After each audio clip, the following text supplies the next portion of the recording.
গম দেওয়া বন্ধ, জলের উৎস দখল করে শোষণ করা হচ্ছে, মিলছে না প্রয়োজনীয় জিনিসপত্র, চড়া দাম বিভিন্ন জিনিসের, শিক্ষা ব্যবস্থার বেহাল দশা, দিন দিন একেবারে দুর্বিষহ হয়ে উঠছে পরিস্থিতি। অথচ কোনো ভ্রুক্ষেপ নেই পাকিস্তান প্রশাসনের। ইসলামাবাদের বিরুদ্ধে এরকম একাধিক অভিযোগ নিয়ে ক্ষোভে ফুঁসছেন পাক অধিকৃত কাশ্মীরের বাসিন্দারা। মানুষের বিক্ষোভে উত্তাল পাক অধিকৃত কাশ্মীর। কয়েকদিন আগেই নতুন করে আরোপ করে পাকিস্তানের সরকার, নতুন করে কর আরোপ করে পাকিস্তান সরকার, জানিয়ে প্রতিবাদে সামিল পিওকের বাসিন্দারা। একেবারে অগ্নিগর্ভ পরিস্থিতি।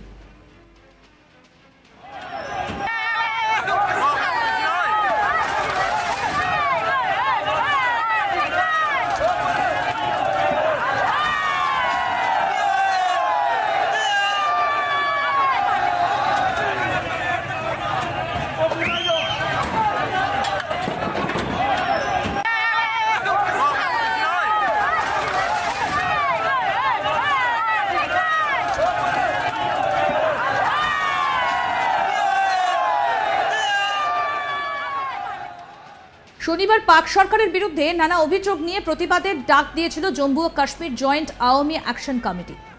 পাশাপাশি আর্জি জানানো হয়েছিল দোকানপাট বন্ধ রাখারও, কিন্তু এই মিছিল রুখতে তৎপর পাকিস্তান। এই প্রতিবাদ রুখতে বিভিন্ন জায়গায় ইসলামাবাদে মোতায়েন করে পাক রেঞ্জার্স ও পুলিশ বাহিনী। শুক্রবারই পিওকের দাদিয়াল তাহসিল ও মিরপুর জেলায় বড় মিছিল বের হয়। সেখান থেকে কয়েকজনকে গ্রেফতার করা হলে পরিস্থিতি ক্রমশ উত্তপ্ত হয়ে ওঠে। ওই এলাকাগুলোর বিভিন্ন রাস্তায় প্রতিবাদে নামেন বহু মানুষ।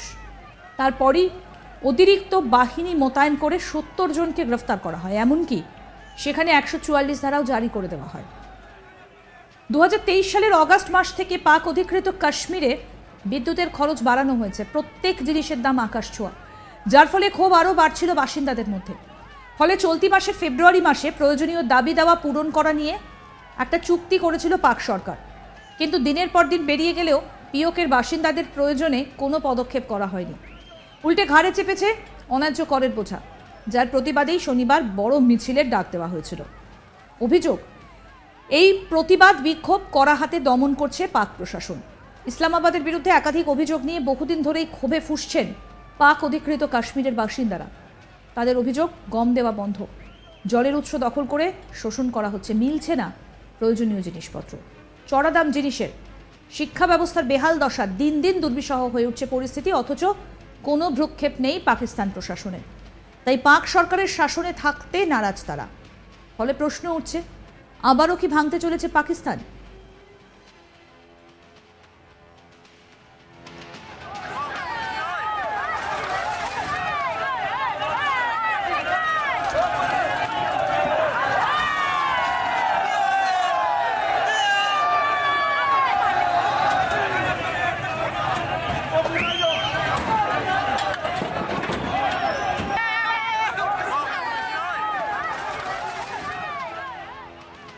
গম দেওয়া বন্ধ, জলের উৎস দখল করে শোষণ করা হচ্ছে, মিলছে না প্রয়োজনীয় জিনিসপত্র, চড়া দাম বিভিন্ন জিনিসের, শিক্ষা ব্যবস্থার বেহাল দশা, দিন দিন দুর্বিষহ হয়ে উঠছে পরিস্থিতি। অথচ কোনো ভ্রুক্ষেপ নেই পাকিস্তান প্রশাসনের। ইসলামাবাদের বিরুদ্ধে এরকম একাধিক অভিযোগ নিয়ে ক্ষোভে ফুঁসছেন পাক অধিকৃত কাশ্মীরের বাসিন্দারা। মানুষের বিক্ষোভে উত্তাল পাক অধিকৃত কাশ্মীর।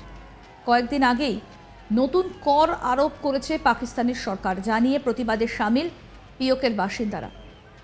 একেবারে অগ্নিগর্ভ পরিস্থিতি। শনিবার পাক সরকারের বিরুদ্ধে নানা অভিযোগ নিয়ে প্রতিবাদের ডাক দিয়েছিল জম্মু ও Kashmir joint Awami action committee. পাশাপাশি আর্জি জানানো হয়েছিল দোকানপাট বন্ধ রাখারও, কিন্তু এই মিছিল রুখতে তৎপর পাকিস্তান। এই প্রতিবাদ রুখতে বিভিন্ন জায়গায় ইসলামাবাদ মোতায়েন করে পাক রেঞ্জার্স ও পুলিশ। শুক্রবারই পিওকের দাদিয়াল তাহসিল এবং মিরপুর জেলায় বড় মিছিল বের হয়। সেখান থেকে কয়েকজনকে গ্রেফতার করা হলে পরিস্থিতি ক্রমশ উত্তপ্ত হয়ে ওঠে। এই এলাকাগুলোর বিভিন্ন রাস্তায় প্রতিবাদে নামেন বহু মানুষের। তারপরই অতিরিক্ত বাহিনী মোতায়েন করে ৭০ জনকে গ্রেফতার করা হয়, এমনকি ১৪৪ ধারাও জারি করে দেওয়া হয়।